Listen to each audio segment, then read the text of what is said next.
నాయకులు మనతో పాటుగా లైవ్లోకి అందుబాటులోకి వచ్చారు. అలాగే సయ్యద్ రఫీ గారు టీడీపీ అధికార ప్రతినిధి కూడా మనతో పాటుగా లైవ్లో జాయిన్ అయ్యారు. రేగిరి లక్ష్మణరావు గారు వైసీపీ అధికార ప్రతినిధి కూడా మనతో పాటుగా లైవ్లోకి అందుబాటులోకి వచ్చారు. కీర్తన గారు జనసేన అధికార ప్రతినిధి కూడా మనతో పాటుగా లైవ్లో జాయిన్ అయ్యారు. ముందుగా రఫీ గారు. నమస్కారం అండి. రఫీ గారు వినిపిస్తుందా? నా మాట వినపడుతుందా? ఏంటండి మూడ్ ఆఫ్ ఏపీ పరిస్థితి ఏంటి? చాలా దారుణంగా ఉందట. ఇక్కడ చాలా ఈ ఫిగర్స్ కూడా వీళ్ళు చూపిస్తున్నారు, చాలా పెద్ద ఫిగర్స్. 72 మంది ఎమ్మెల్యేల మీద చాలా వ్యతిరేకత ఉందట. అందులో టీడీపీ ఎమ్మెల్యేలు 54 మంది అట, జనసేన 14 మంది అట, బీజేపీ 4 అట, 13 మంది మంత్రుల మీద వ్యతిరేకత ఉందట. ఏంటి ఒక్క ఏడాదిలో ఇంత వ్యతిరేకత రావడానికి కారణం ఏంటి? లేకపోతే ఏముందిలేండి ఆ సర్వేలన్నీ కూడా మేము డోంట్ కేర్ అంటారా? మొత్తం 98. అదిగో చూసారా, వాళ్ళు అప్పుడే లిస్ట్తో రెడీగా ఉన్నారు, ఇంకా మొదలు పెట్టక ముందే 98 మంది అటండి. ప్యానెల్లో ఉన్నటువంటి మిత్రులందరికీ కూడా శుభసాయంత్రం. ఎవరిచ్చారు సార్ సర్వే అది? మూడ్ ఆఫ్ ఏపీ అని చెప్పి ఐఐటి స్టూడెంట్స్ అటండి. అంటే ఏంటి మీరు అసలు చూడలేదా ఇది? నేను చూడలేదండి. వాళ్ళ కంటికి కనబడవండి, వాళ్ళు నిద్రపోతూ ఉంటారు, కంటికి కనబడదు. సరే సరే, ఓకే ఓకే, క్రాస్ టాక్ వద్దు. అతను మాట్లాడితే నేను వెళ్ళిపోతాను. ఓకే ఓకే ఓకే, చెప్పాను. మీరు అతను కంట్రోల్ చేయగలిగితే. ఎవరు మాట్లాడుతున్నప్పుడు ఎవరు మాట్లాడొద్దు.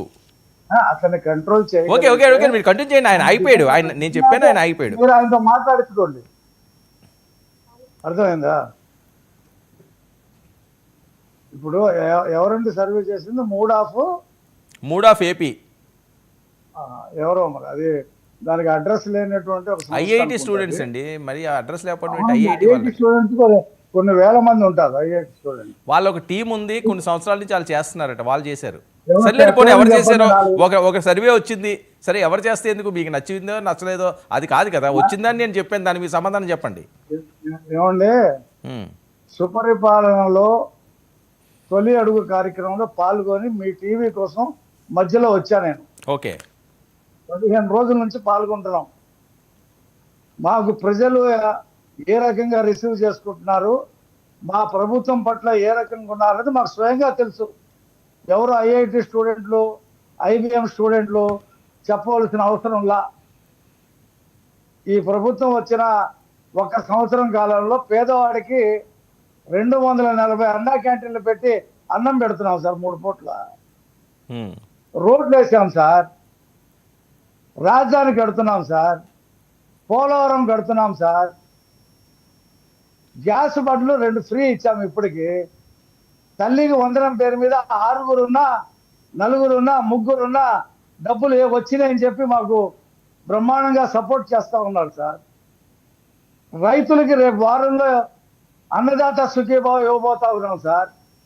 ఆగస్టు 14న ఆటో డ్రైవర్లకి 15,000 రూపాయలు ఇచ్చి వాళ్ళు ఇళ్ల స్థలాలు ఇవ్వబోతా ఉన్నాం సార్. మహిళలకి ఫ్రీ బస్ ఇవ్వబోతా ఉన్నాం. నిరుద్యోగులకి 3,000 పెన్షన్ ఇవ్వబోతా ఉన్నాం. టిట్కో ఇళ్ళు 25,000 కడితే ఆ టిట్కో ఇళ్ళ మీద 3.5 లక్షలు లోన్ తీసుకున్నాడు జగన్మోహన్ రెడ్డి. పులోమని ఏడుస్తున్నారు. టిట్కో ఇళ్ళకి డబ్బులు కట్టాడు, బ్యాంక్ వాళ్ళు నోటీసులు పంపిస్తుంటే ఒక్క ఇల్లు ఇచ్చినటువంటి పాపాన పోలాదాడు. అది చెప్తున్నారు మాకు. పల్లెటూరులో అయితే సెంటు భూమి ఎక్కడుందో, ఏ కొండల్లో ఉందో కాగితం మాత్రం ఇచ్చారు, కానీ భూమి చూపించలేదని చెప్పి అడుగుతున్నారని చెప్పి మా పార్టీ ఆఫీస్కి రిపోర్ట్ వస్తూ ఉంది. ఈ రాష్ట్రంలో 1 సంవత్సరం కాలంలో మేము చేసినటువంటి అభివృద్ధి ఏదైతే ఉన్నదో ఏ రాష్ట్రంలో కూడా జరగల.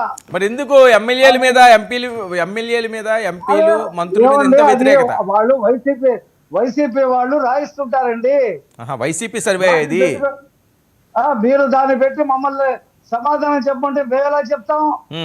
ప్రజల్లో మా ప్రభుత్వం పట్ల నమ్మకం ఉంది. ఇంకా 4 సంవత్సరాలు టైం ఉంది. ఒక ప్రభుత్వం మీద ప్రజలు తీర్పు చెప్పడానికి 4 సంవత్సరాలు పరిపాలన చూసిన తర్వాత 5వ సంవత్సరంలో చెప్తారు. ఓకే, విత్తనం నాటిన తర్వాత మొక్క మొలుస్తుంది, మొక్క మొలిసిన తర్వాత పువ్వు కాస్తుంది, పువ్వు కాసిన తర్వాత కాయ అవుతే పండైనప్పుడు తింటాడు మానవుడు. 1 సంవత్సరంలోనే ప్రభుత్వ పనితీరుని లెక్క కట్టేటువంటి సర్వేలు ఇంతవరకు రాలా. ఓకే, మేము చూసాం కదా, ఎన్నికలకు ముందు 24 సర్వేల్లో వైసీపీ గెలుస్తుందని చెప్పేసి ఆ సర్వేలు వచ్చినాయి. మీరు కూడా డిబేట్లు పెట్టారు. ఏదో 1 సర్వేలో 2 సర్వేలో మా ఈ కూటమి గెలుస్తుంది, ఒక అతనైతే 164 సీట్లు వస్తాయని కూడా చెప్పాడు. ఒక సంవత్సరంలోనే ప్రభుత్వ పనితీరు, ఎమ్మెల్యే పనితీరు ఇవన్నీ లెక్క కట్టరండి. అంటే మీరు మీరు మీరు చెప్పిన ఎవరైతే ఆ సర్వే చెప్పారో ఆయన కూడా మనం వ్యతిరేకంగానే నెగిటివ్గానే ఇచ్చాడు ఎవరికి కూటమికి. అంటే నాకు ఏమండి, మేము ఆ ఐఐటి సర్వేలు, ఐఐటి ఆ సర్వే IBM కాదండి, మనం ఇప్పుడు సర్వేలు, మీరు ఏదైతే చెప్పారో 164 సీట్లు వస్తాయి అని చెప్పారు కదా, ఆ. ఆయన ఈ సంవత్సరంలో కూటమి మీద కూడా ఆయన వ్యతిరేకంగా ఇచ్చారు అంటున్నాను. ఏమండి వాటి ఇప్పుడు ఆయన హర్యానాలో కాంగ్రెస్ గెలుస్తుందని చెప్పాడు ఆ పెద్ద మనిషి, మహారాష్ట్రలో గెలుస్తుందని చెప్పాడు, ఢిల్లీలో గెలుస్తుందని చెప్పాడు, బొక్కబొర్రలో పడ్డాడు. ఒకసారి ఏదో ఫ్లూక్ను చెప్పాడు, అది నిజమైంది.